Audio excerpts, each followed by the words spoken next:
They say beauty with brains is an eclectic combination. I have somebody who is so beautiful. She's a beauty queen, but at the same time, she's doing so many more things on professional front. She's a mother, a proud fauji wife, and you would discover more about her in today's episode of House the Josh. Hi, I'm Arthi Karthik, and I have the privilege of uh, being in conversation with Mrs. Aman Grewal. Hi, Mrs. Grewal. Thank you so much for taking out time. Thank you, Arthi. It is such an honor to be here with you for this show. My privilege. So, how does it feel when you're called the beauty queen? Feels nice. Was it a childhood dream कि मैं भी beauty queen बनूंगी, or it was incidental? Not exactly a childhood dream, but definitely when I was growing up, when I was a teenager, I used to look at all the Miss Indias and, how they would walk, how they would carry themselves, how they would speak.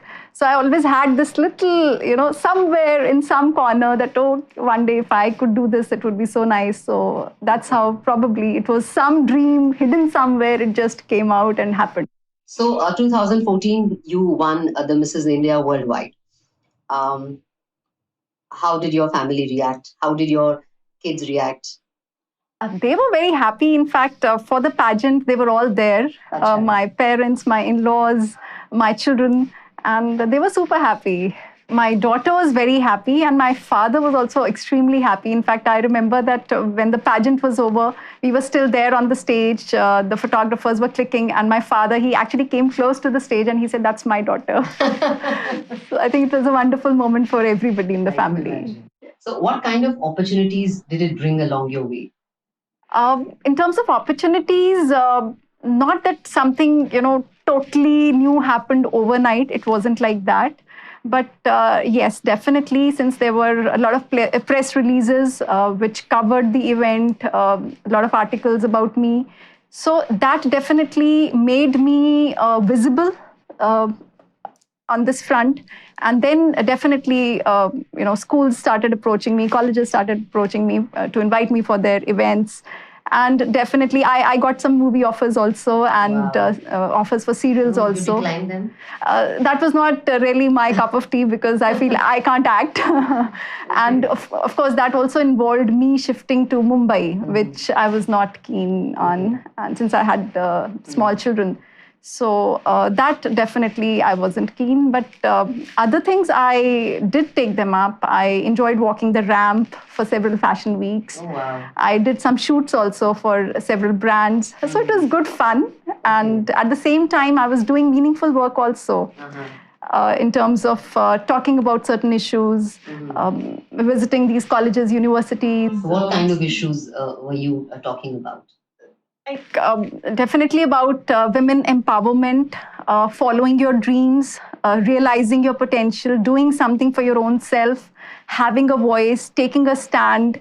So those kind of things. So I was happy that I was able to reach out to people and talk about and I got opportunities where I could talk to people about this. Yes, and especially grassroots level is the kid. So if you're able to address it at that stage, I think it would make a lot of difference. Absolutely.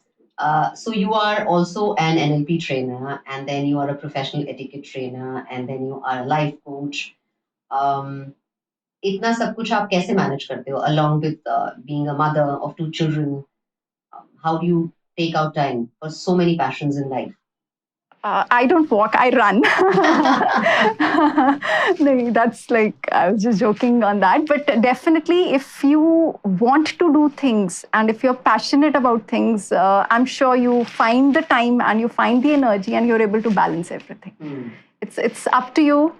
If you really want to do something, you will do it. You will take out time for that. So how did the NLP happen? NLP happened a few years back. That was the time I had done the shoots, I had done the events, I had done pageants, I had judged pageants. So there was this one point in time when I felt that, I've been there, done that, now what next? Okay. Something which is more meaningful, which can help people in a better way, in a bigger way, which can inspire people to realize their dreams. So I was looking at coaching as a profession. So life coaching was one option, which definitely I finished my life coach program last year. And NLP, then I met somebody who was already an NLP coach. And when I started talking, I got to know that, okay, these are the places and these are the coaches who are doing this. So I was actually waiting for this to happen. And somebody I met who was already doing this. So that's how then I went into it. So you're professionally right now counseling, taking sessions of NLP as well as the life coach? Yes. Okay. And so what kind of issues come up when people come to you? You must be giving them about an hour a session or hour and a half kind of a session. So I take personal one-on-one sessions, and mostly what I've realized, the people I've interacted with, it's more about, they are facing issues because they have certain limiting beliefs. Sometimes they feel they want to do things, but they're not able to do. Something stops them, something holds them back, and then they get affected by what somebody said.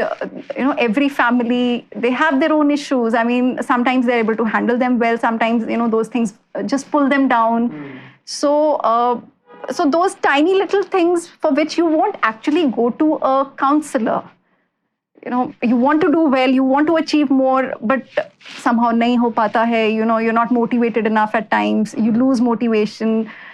You lose the energy to do it because somebody said something negative, so you can't handle it. So those kind of tiny little things which trouble you.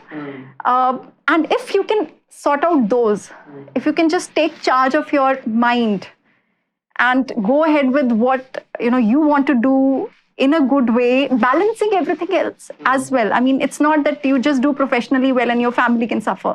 Then again, I won't call it success.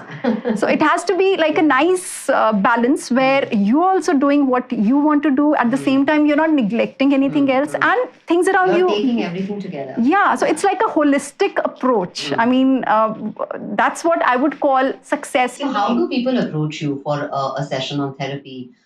With regards to NLP or with regards to your life coach programs? I have a website and I have an Instagram page and I have a LinkedIn profile. So from all these places somehow, and I saw your Instagram page that you look so lovely in every attire that you wear, and I think you do some capsule kind of a thing on Instagram where you talk about one topic and it's a minute capsule kind of thing. Yeah, those are those very short videos. Yeah. So who shoots them for you? Those I do at home. Okay. So you have learned all those professionally looking angles and everything. And so you have more than I think 17.5K followers on Instagram. Yeah. How do you keep yourself active? Because I've heard Instagram with you have to be there every day. Post every day. So how do you do that? I mean, you've learned the ways now of Instagram and... Absolutely. Initially, when I started my page, I would post once in a while. But then that's how you learn. I mean, everything, it's a learning experience. If it's working, then also you learn something. If it's not working, then you know why it's not working. So you then work on that. So now I've got the hang of it. So I'm making those videos, I'm making those posts, and I'm posting. So it's going well. What's the kind of feedback that you're getting from your followers? I get a good response. In fact, I've had people messaging me from all over the world and saying that, today I just needed this, what you posted today. So that's like... Even if one person says that to you, I think your day is made, isn't Absolutely. it? And mostly women. Like in my followers, there's 70% women. So I really feel that, I'm able to give them that kind of inspiration to just get up and do something. And I think that's good enough for me.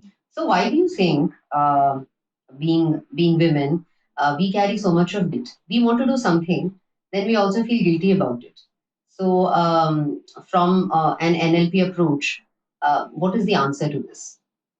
So mostly whatever my experience has been that when we are growing up, especially in Indian society, when we were growing up, we've seen how things are around us, how our parents used to be, like mother. I remember my mom managing everything and then doing something else for herself. It was the first primary task was to take care of the family. And if then you're left with any energy or time, then you do something for yourself. But if you're doing that and leaving your family behind, then definitely they were, you would hear people say that, oh, she's just, working for herself. She's not bothered about her family. So I think when we were growing up, that was the conditioning happening. That your family, being a woman, being a married woman, your family, your in-laws, your children are your first responsibility. And after that, something else. So now, in today's time, when you see somebody doing something for herself, so the first question, even today, you'll be like, how is she managing her family? People do ask that. How are you managing your family? I mean, again, nobody will ever say if you're only managing your family, nobody will say, so how are you managing your work, or, are you working? So, so that mindset, I feel the next generation has a different mindset. But there's a shift now. Yeah. So I think that main, what was the question? I forgot. The question was that women have this, guilt. Yeah. So in them, that we are. How can we do something for ourselves? How can we put ourselves first? So the guilt comes from there, from that conditioning, that belief that this is how things are supposed to be. And the moment you remove that guilt, and the moment you start giving significance to your own self, also as an individual, that you have your own aspirations, you have your own identity, and your own life away or apart from taking care of the family, then definitely you'll stop feeling that guilt. But then that belief has to change. And in NLP, we focus on these areas, like what is the belief which is stopping you from doing something. Basically, it says that it's all about you. It's about nobody else. Yeah. There's no second or third person involved. What is going on in your head? And maybe if you start working or you start pursuing your dreams, nobody else in the family will mind it. They would be happy at times, but only because in your head you're feeling guilty about it, so you're feeling bad and you're not doing it. Yeah, that's true. So tell me, are you still into modeling? Yeah, kabhi kabhi karta. Kabhi. It's only for somebody known, some friends, unka kuch hai, so I then go and do it. How do you keep yourself fit? I like to work out. Okay. You are very fond of gymming. I go to the gym. I enjoy running. I enjoy doing weights. Okay. So I do that. You're also into dieting and all. Do people ask you, women, especially your followers, must be asking you, what is the secret of your skin glowing and your beautiful hair and your, so many things. A lot of people tell me, you must not be eating anything. Like if I've gone for a party and I would fill up my plate with the dessert, I'm very fond of sweets. So they'll be like, oh, you eat sweets also? So I'm like, yeah, I love sweets. So I eat everything. I never go on a diet. But then definitely I eat, a little balanced diet, in the sense that I enjoy home food, home cooked stuff. But you don't miss your workout. And I work out, yes. If I've eaten, I have to burn it out. And what is it that you look forward to in terms of learning something else? Is there something that is giving you purpose right now, or right now it is only NLP and your life coach? Right now, I'm also looking at doing another course. In fact, I've been checking about it, so maybe I'll begin it very soon. So that is again something to do with your emotional freedom, how to get rid of negative emotions and all. Because, these things, I feel really bad when I meet people who are going through this kind of a thing and they don't know how to get out of it. So if I'm able to help them get free of, whatever is troubling them and pulling them down, I think that gives me a lot of happiness. And I really want to do something in that direction. So I'm now... There's a course called Haptitude. Okay. Yeah. So it basically talks about how to increase the happiness quotient in your life. Okay. So the course itself is called Haptitude. How cute. Yeah. So they just basically teach you to be happy. Something I think as kids we all do it, but as we become adults, we just forget even basics of our lives. Totally. And then we have to start relearning them again. So how you think that as an army officer's wife, what is the belief that takes you ahead always in pursuing your dreams? Because obviously you're also moving. It is not that you're stationed at one place. So आप कैसे manage करते हो? I always believe that कुछ भी करना है, things will fall into place. The universe will converge. Yes, absolutely, absolutely. I believe in that law of attraction, that if you really want to do something, it will happen, provided you pursue it and you put in your 100%, then everything else will also fall into place. But if you are half-hearted about it and you feel mere se nahi hoga, so फिर nothing else can help you. I mean, you decide and you go ahead. There will be obstacles. There would be, at times when you feel ab nahi hoga. Don't give up. Just move ahead. Put in your 100%, and it will happen. So I go with that belief. And if it doesn't happen, then my second belief is something better is in store for me. If something doesn't happen the way I want, I've made plans, it goes wrong, something else happens. So that means then I feel, instead of feeling sad, I feel more happy. Because then I feel, okay, iske baad isse bhi acha hone wala hai. Something better is coming. That's why this didn't work out. So, Ms. Grewal, you keep going to different colleges, schools, institutions. You meet so many kids over there of different age. What do you think is the most challenging aspect for the kids today? For these youngsters, I feel there are a few things which I noticed. One is that they are not very clear about what they want to do in future. At times, some of them are pursuing things because their parents told them to, and they don't want to do it, but they are doing it, and they want to do something else. So that was one thing I noticed. Secondly, some lack of self-belief. They are good, they have the capability, but still somewhere they feel कि नहीं हो पाएगा. अगर ऐसा, they start thinking on the other side कि अगर ये नहीं हुआ, फिर what will I do? अगर ये मेरा ऐसा नहीं हुआ, then things go wrong, फिर क्या होगा? So that was the second thing. And thirdly, I feel thoda sa, if they can get little guidance, that will really build up their confidence. And if they stop comparing themselves to others, like that also I noticed that they are getting pulled down just because, somebody else, usko to itna acha, this offer this person got, and mera to this interview I didn't do well. So they lose confidence very soon. So that was another thing. I felt that, that building up. So when you go to institutions and address students, are you given topics, or is it that you think that today I should be talking about this? How does it happen? So mostly I've been going for professional etiquette training. So that is basically to train students for their upcoming interviews, how to carry themselves, how to answer, how to build their confidence. Then a few things about how to dress up, body language. So all those aspects. So I've been covering all of that. And along with that, definitely some motivation in terms of building their confidence. Your NLP reflects over there. Yeah, so I'm very happy taking that session because, that is somewhere at the end of it, when those students, they come to you and they say that, okay, ma'am, this was like so good and we really are feeling very good after listening to all of this. So then you feel that you've made a difference. And I also feel that if parents tell the same thing to their children, they don't listen so much. When the same thing is being told by some professional coming from outside doing a lecture. So I think there they pay more attention. Exactly. So that also works. So talking about attention, I'm just looking at these flowers, and this is something which is your baby. This is, as an entrepreneur, you're doing this business. So please tell us about this. So the name of my brand is Flow Round Wood, and this happened about 6-7 years back. Okay.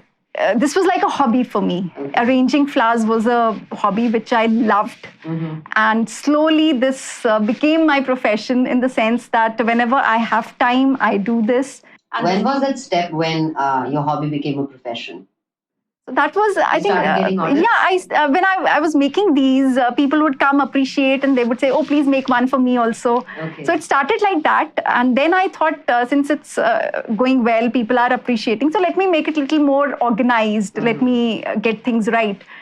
So that's how it became a proper, with a brand name and with the page and everything. And I'm getting very good orders from all over the country. Okay. And it's something that I enjoy doing. So it's not work for me. It's like a hobby. I enjoy and I earn. That's your passion. Yes. But it's so amazing that you keep alive that passion as well. in spite of, I think, whatever else is happening in your home front or your professional front, you still take out time. Yeah. As they say that you should have 3 hobbies, one to keep you creative, one to keep you fit, and one to earn you money, and I have all 3. Wow, you're a lucky person. That's it. So, how do you market yourself for this, or you don't now no, you don't require marketing because already people know you and they are aware of your brand. It's mostly word of mouth. Okay. Anybody who's taken a piece once has always come back. Okay. So your website is under progress? The website is under construction, and I have a page, but generally people get my number from here or there, or if they see a piece, they say, oh, who's made this? So that's how they approach. So and your work is on Instagram as well?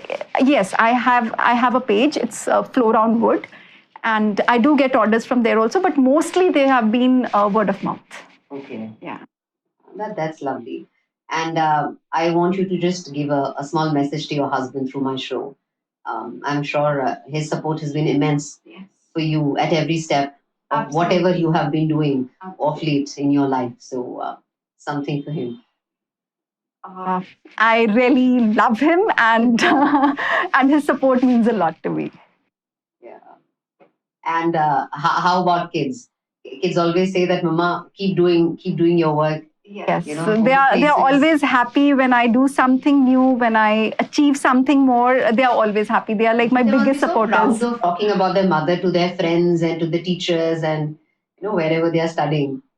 There, I don't know whether they talk about me or not, but when they are home, at home, they are very happy, and in fact, they do say that we feel happy that we are your children. So that's like the biggest compliment, and I say the same thing to them, that I'm very happy that I'm your mother. They're both lovely. And what is that one message that you want to bring across to the army officers' wives? Everybody is so talented. Everybody has got, tremendous potential. And sometimes it is just that one step that they are probably not wanting to take, or they're stopping themselves. So what do you want to tell to them? I would say that the army wives, I think they have so much of potential and so much of talent, and also the credit goes to the army as an organization, because it's the way the organization has been grooming all of us, the entire fraternity. I think that's beautiful. The way we are supported, the way everybody supports each other, that's beautiful. So I would say that don't hold yourself back.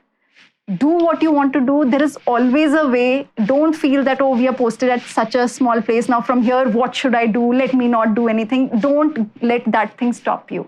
There is always a way. Do what you want to do. And that's important for you also. I mean, like for me, the turning point was when in a gathering, we were told to introduce ourselves. And my only introduction till then was, I'm so-and-so's wife and I've got 2 children.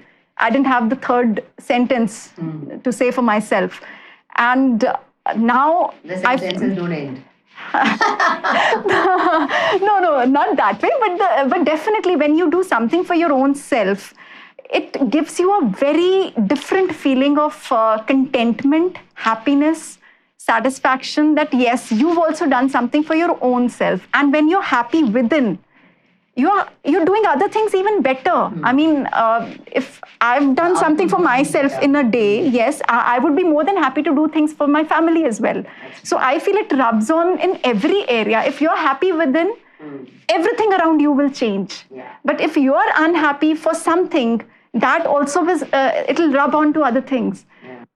So Ms. Grewal, talking about beauty with brains, how I introduced you, you were super at academics, and I think you just you did not give people a chance to be that professor of Mehuna, Sushmita Sen kind of a person who comes and and becomes a professor. What made you not pursue academics later in life? I always wanted to pursue academics. For my 12th, I had medical, non-medical both. Then I wanted to be a doctor. I cleared PMT, but somehow I couldn't join. Some mishap happened. And so I decided to do my BSc non-medical. Then I had a major accident. I was in the hospital with several broken bones. I could walk only after 6 months.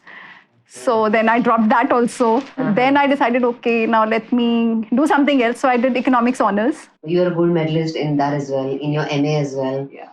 And so you've been a topper throughout. Fortunately. And then you had something called glamour, which always stayed with you, and then that's how the beauty pageant happened. So what was that one step which you told yourself, and you went and you filled up that form? So as I mentioned earlier, that I felt at that point in time that okay, now I've finished my studies, my family is settled, children are growing up well. Now what next? What for me? I mean, I started feeling that void, that I have not done anything for my own self. Okay. Something that I can call my own accomplishment. There was nothing. Okay. So I definitely felt very low during those years because I would see others doing well, earning nicely, and going to office, having that persona that I'm working, I'm earning. So that was not happening with me. So I then decided that I have to do something about this. Because again, if I'm unhappy for something, it will rub on to other things. So that was the time then I decided that kuch to karna hai. And you filled up the form, and then. So I thought this, yeah. So I thought that it was not about winning the crown or something. It was more for my own building my own confidence, for my own self-development. Because when you're participating in something like this, you definitely work on yourself on all aspects. Yes. So that the main intention was to be more confident, to discover my strengths. Factor for yourself. Yeah. And that skill carries on with you. Yes, yes. So after you did any Fauji wife till now, has any Fauji wife won this crown other than you? Mrs. India Worldwide, I think I don't know anyone. Yeah, but a few other pageants have happened, so there are a couple of them who've done well. Okay. Yeah. Okay. But then that exception of winning in 2014 is only with you. Yes, I think after that, a lot of Fauji wives then went on and explored, this side. And of course, as I said, they are the best. Army wives are the best. So they are doing wonders. They are doing very well. And they do stand apart. I mean, you can see and you can tell that, okay, this one is a Fauji wife. So on that note, thank you so much for your time, Mrs. Grewal. Thank you. Thank you for inviting me for this show. And it's lovely. I'm sure that, all the wives or whoever is watching, even the person who's not a Fauji wife, you have said so many positive things, impactful things, and I'm sure that that remains with them even after the interview. I'm sure that they're going to follow you now on Instagram to get your daily dose of capsules that you run through them. Thank you. Thank you for your time. Thank you, Arthi. Well, कहते हैं कि अगर आप अंदर से खूबसूरत हैं तो वो रिफ्लेक्ट करता है outer. And I think this is what I observed today when I was in conversation with Mrs. Grewal. I'm sure she's such a beautiful person inside, and that's what reflects outside. So that's all in today's episode of How's the Josh. This is me, Arthi Karthik, saying thank you so much for your time. Do like, subscribe, and comment on my channel. Thank you.